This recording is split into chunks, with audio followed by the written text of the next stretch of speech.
Bismillahirrahmanirrahim. Alhamdulillah wassalatu ala rasulillah wala haula wala quwata illa billah.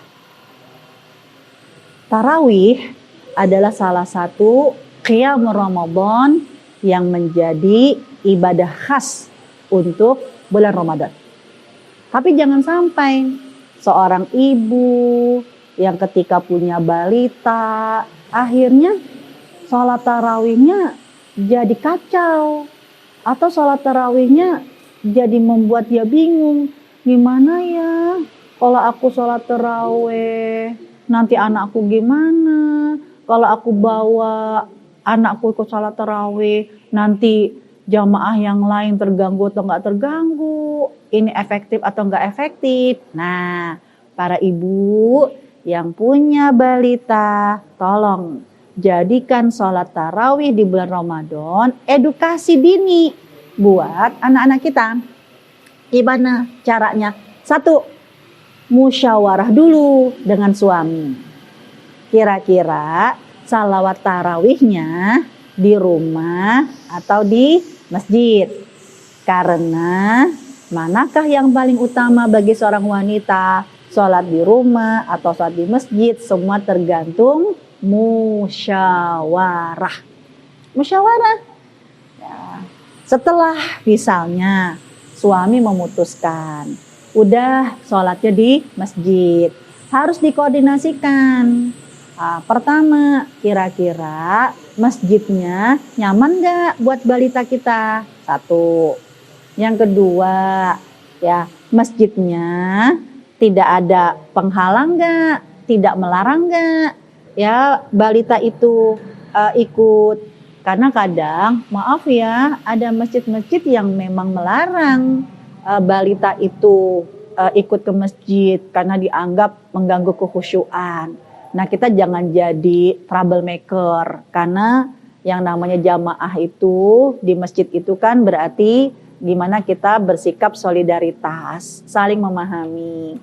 Jadi benar-benar sama suami itu bukan sekedar ngasih alasan udah sholat di rumah atau sholat di masjid, tapi benar-benar harus membuat kesepakatan dan juga komitmen bersama. Ya, misal itu kalau di masjid. Nah, karena apa? Nanti ketika di masjid, ya, kanan kiri kira-kira mereka nyaman gak kalau kita sambil menggendong anak? Jangan sampai, maaf ya, masjid itu masjid yang belum menerima pembaharuan, dianggap kalau kita gendong anak, itu aliran beda. Nah, berarti ya kita cari yang lebih sedikit mudorotnya, kan gitu. Nah, itu kalau keputusan di masjid, benar-benar bermusyawarah, berdiskusilah dengan suami. Kalau ternyata apa kata suami? Udahlah bun, kamu kan punya anak, udah sholatnya di rumah aja. Ya, sholatnya udah, ya Allah juga tahu ya kemudahan buat kita. Kalau memang keputusannya adalah sholat di rumah, please dong, 1, jangan membiarkan anak itu trauma dengan ibunya ketika ibunya mau sholat. Karena saya pernah punya pengalaman. Saya melihat teman saya itu ketika azan berkumandang, senewen. Ya, kan kita juga heran ya. Biasanya kan yang nggak suka azan, ya kita tahu itu setan. Nah, ini kenapa teman saya kok nggak suka dengan azan? Akhirnya apa? Ayo, kamu main ke rumah saya. Kamu lihat apa yang terjadi dalam rumah saya. Benar, begitu kita ke rumahnya, sedih hati saya. Waktu itu saya masih sekolah juga. Ya, ternyata begitu azan berkumandang, dia kan punya adik banyak, gitu. Nah, ibunya menganggap ketika sholat dia harus khusyuk. Akhirnya apa? Begitu waktu azan berkumandang, ibunya kepengen sholat khusyuk dan anak-anaknya udah diomelin, gak boleh ribut, gak boleh berisik, pokoknya awas ya, mama mau sholat, mama mau blablabla. Dititiplah ke dia, ke kakaknya, teman saya. Dan akhirnya apa? Ya, kakaknya ini kan begitu azan berkumandang itu melihat reaksi adik-adiknya yang begitu trauma. Kenapa? Karena ya bunda mau sholat. Pokoknya kalau udah azan lalu ibunya pakai mukena, bener-bener anak itu dijauhkan sama orang tuanya. Ini pantas anak itu jadi trauma. Sehingga tolong dong ibu, jangan jauhkan anak kita ketika kita akan sholat. Kenapa? Karena sholat hubungan kita yang dekat dengan Allah. Saat hubungan kita dekat dengan Allah, maka saat itu juga anak kita harus kita dekati. Bukankah tidak dilarang menggendong anak? Hukum membatalkan atau tidak membatalkan kan tergantung gerakannya lebih dari 3 kali atau kurang dari 3 kali. Kalau ternyata gendong anaknya sambil goyang-goyang lebih dari 3 kali, baru dia batal. Ya mentang-mentang anaknya suka diayun-ayun dan ibunya pandai nyanyi, begitu baca surat Al-Fatihah, iyyaka na'budu wa iyyaka nasta'in, itu baru nggak boleh. Tapi kalau memang ya kita menggendong anak sehingga anak itu merasa nyaman dalam dekapan kita, ya kita peluk dia sambil kita membaca Al-Fatihah, sambil kita membaca surat-surat pendek. Berarti apa? Ya Allah, ternyata aura ketika hubungan kita dekat sama Allah, anakku juga senang mendekat. Bahkan dia inginnya dalam pelukan kita. Saat kita benar-benar bibir kita dan hati kita membaca ayat-ayat bacaan sholat sedang berinteraksi kepada Allah. Jadi kalau memang keputusannya sholat tarawih di rumah, ajak anak-anak kita, ayo nak saatnya sholat tarawih. Ya bunda, aku kepengen sama bunda, boleh. Nah, berarti yang berikutnya apa? Ya diistinjakan dulu. Ayo, ya kita kan mau sholat tarawih nih sama bunda ya. Ya tapi kan kamu tuh ada pampasnya, pampasnya udah bau pesing misalnya.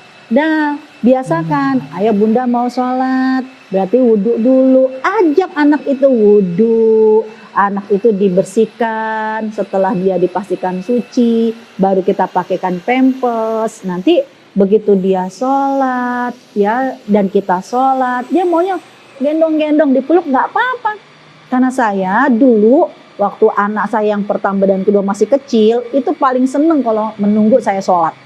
Ya kenapa? Karena begitu rakaat pertama gantian tuh, mas dulu, kakaknya yang digendong sama saya.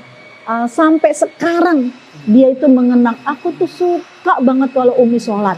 Kenapa? Nggak cuman aku digendong, tapi pas Umi ruku tuh, ya kan aku dipeluk sama Umi. Begitu Umi ruku kan, wah dia kan seperti ngejengkang, wah dia seneng banget. Nggak apa-apa, kita jangan menganggap, anak itu mengganggu kehusyuan kita. Ya kita kan tidak merespon candaan dia. Kita hanya kepingin ya ketika kita ruku, dia ikut ruku, ketika sujud, ya dia pun ikut sujud. Agar dia merasa, ya Allah, di saat ibuku memakai mukena, berinteraksi dengan Tuhannya, ternyata di saat itulah aku begitu dekat sama ibuku. Bacaan yang diucapkan oleh lisan ibuku terdengar di telingaku. Bacaan yang berdetak di dalam jantung ibuku itu nempel juga di jantung anak. Anak kan meluk itu kan berarti begini. Ya, anak itu kan berarti dadanya anak dengan dada kita tuh bersatu. Peluklah dia. Ya, sehingga nanti ya ketika mau sholat tarawih di rumah, tidak hanya kita berkualitas dengan sholat kita, tapi kita juga berkualitas ya dengan keakraban dan mendekatkan anak-anak kita pada saat berkomunikasi dengan Allah. Yang penting jangan gerakannya lebih dari 3 kali. Ya cukup ambil, gendong yang nyaman. Nggak usah pakai digoyang-goyang. Ya ketika dia ruku kita bawa ruku. Ketika sujud kita letakkan ya dengan benar di samping kita. Lalu kita sujud. Ya karena kurang dari 3 kali tidak membatalkan sholat dan tetap dalam kategori khusyuk. Dekatkan anak-anak kita dengan tarawih karena qiyam Ramadan adalah ibadah yang disukai oleh Allah Subhanahu wa taala. Wallahu a'lam bishawab. Akhirul kalam. Assalamualaikum warahmatullahi wabarakatuh.